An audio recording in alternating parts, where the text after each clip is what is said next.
Leaders of the Islamic nations gathered in Pakistan for a special meeting of the 57-member Organization of Islamic Cooperation, also known as the OIC. The focus of this special meet was the Afghan crisis, where Pakistan warned of quote-unquote grave consequences for the international community if Afghanistan's economic meltdown continued. Giving closing remarks at the end of the special meeting, Pakistan Foreign Minister Shah Mahmood Qureshi called the session a start to help Afghanistan tackle an all-encompassing crisis. We could have a difference of opinion with the authorities, but our focus is the 38 million people of Afghanistan. That's the focus. And the realization amongst many regional players, particularly the immediate neighbors of Afghanistan, that God forbid, if things go wrong, it's not just Afghanistan that will be impacted. Neighbors will be equally impacted. And in my statement, I tried to highlight that it's not just the neighbors that will be impacted. The consequences will be felt beyond the region. At the end of the special meeting, 2 documents were adopted by the 57-member committee. That included a joint resolution on Afghanistan and the other Islamabad Declaration on Palestinian situation. The OIC members also spoke about the COVID-19 pandemic, where the dominating thought was that the OIC should engage with the World Health Organization to provide vaccines to Afghanistan. Earlier in the day, issuing a keynote address at the meet, Pakistan's Prime Minister Imran Khan said if the world does not act on Afghanistan's economic crisis, then it will become the world's biggest man-made crisis.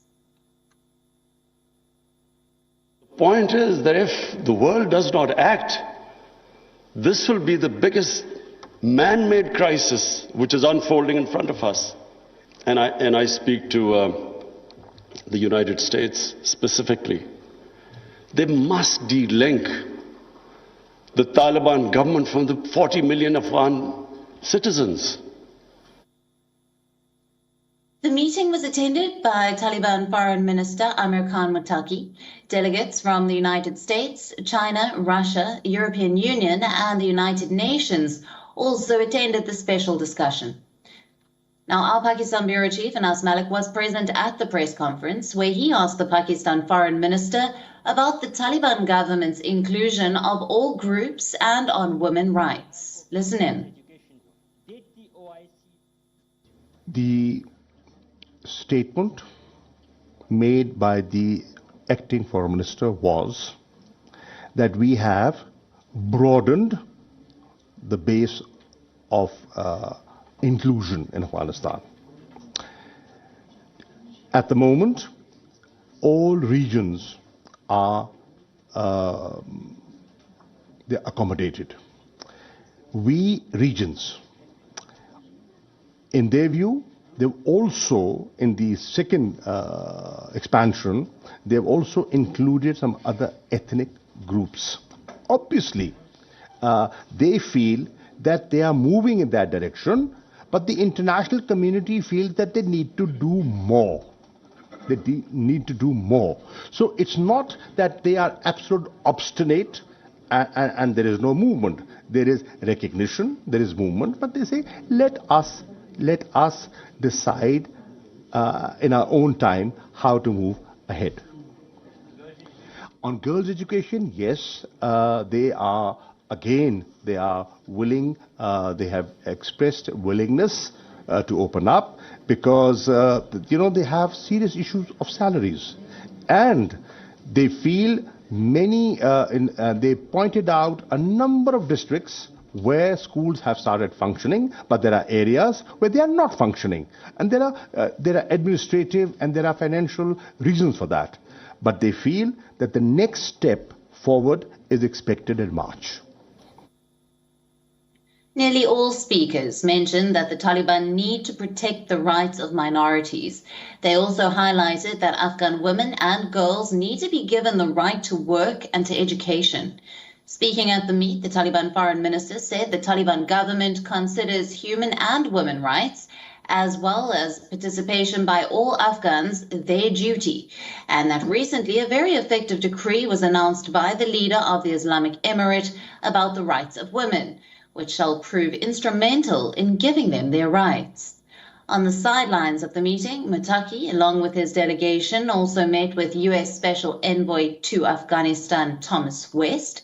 The special OIC meeting is the biggest conference on Afghanistan since the U.S. troops left the country and the Taliban seized power, one that worsened Afghanistan's humanitarian crisis. Now, once the Taliban took over Kabul, the international community froze billions of dollars worth of assets, as a result of which 39 million people face shortage of food, fuel, and cash. The UN has repeatedly warned that Afghanistan is on the brink of the world's worst humanitarian emergency.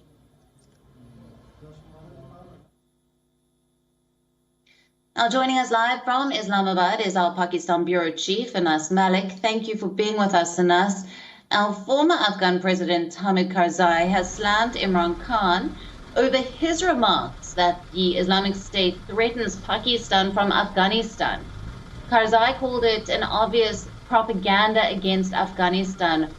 What comments do you have on this? Well, if you look at it, President Karzai's comments, they might not well be in line with facts on ground, because IS in the region expanded from Khorasan province. ISKP came in first, then came in Wilayat-e-Hind, and then came Wilayat-e-Pakistan. So, by and large, ISKP is the main driving factor of the Daesh or Islamic State or Islamic within the region, and that has well been operating from Afghanistan. That remains a headache for the Afghan Taliban government as well. They've been conducting several operations. They've arrested more than 670 individuals. And if you look at it in perspective and historically and rather factually, the Pakistani Prime Minister's comments might just have some weight on it, but this is an admission, rather. This is a revelation on the part of the Pakistani Prime Minister, because we previously have not heard that ISIS was attacking from Afghan soil into Pakistan. That is something that is more of alarm bells, because there are some very few ungoverned areas along the 2,611 kilometer long border between Afghanistan and Pakistan, and having ISIS presence is a cause of concern for both Pakistan and Afghanistan. Alison?